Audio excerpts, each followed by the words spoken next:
L'actualité du jour, c'est aussi la prise en charge dans les hôpitaux de la région de patients en provenance du Grand Est. Un pont sanitaire pour soulager les hôpitaux saturés qui durera jusqu'à lundi. Les précisions de Stéphanie Bousquet et Delphine Gérard. Quand l'A330 Phénix de l'armée se pose sur la piste de l'aéroport de Toulouse-Blagnac, les 6 véhicules du SAMU, des pompiers, de la protection civile et de la Croix-Rouge sont déjà prêts. Dans cet avion médicalisé, 6 patients dans un état grave atteints du Covid-19 venus du Grand Est. Des transferts sanitaires qui vont s'accélérer ces prochains jours. Au total, on devrait être à une trentaine de personnes qui viennent se faire soigner dans les établissements d'Occitanie. Voilà ce que je voulais vous dire. Des évacuations sensibles qui nécessitent beaucoup de précautions, surtout à la descente d'avion. Ces 6 patients sont tous atteints par la forme la plus grave du Covid-19. Ils viennent de services de réanimation à saturation dans leur région.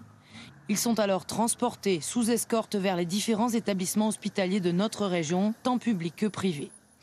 Comme ce patient de Reims d'une 60aine d'années accueilli à la clinique Occitanie de Muret ce vendredi. Un transport sanitaire un peu hors norme pour ces pompiers. Tout cet environnement un peu extraordinaire, le fait qu'il y ait ce risque de contamination qui rend nos gestes difficiles et particuliers.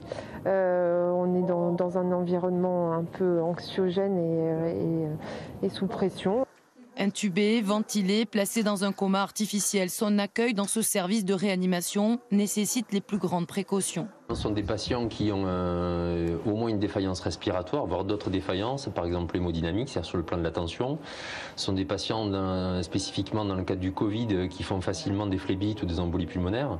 Et donc, bien évidemment, quand on les transporte pour des trajets aussi longs, on est d'autant plus attentiste, bien évidemment. Face à la saturation des services de réanimation en Île-de-France et dans le Nord, l'opération Résilience organise cette solidarité entre territoires.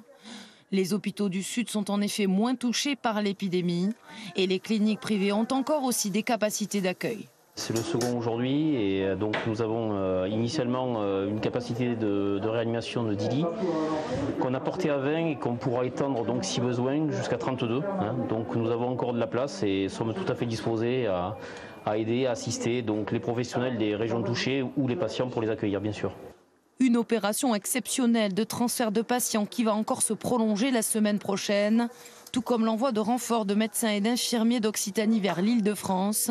À Paris, hier, 10 800 personnes étaient hospitalisées, dont 2 400 en service de réanimation.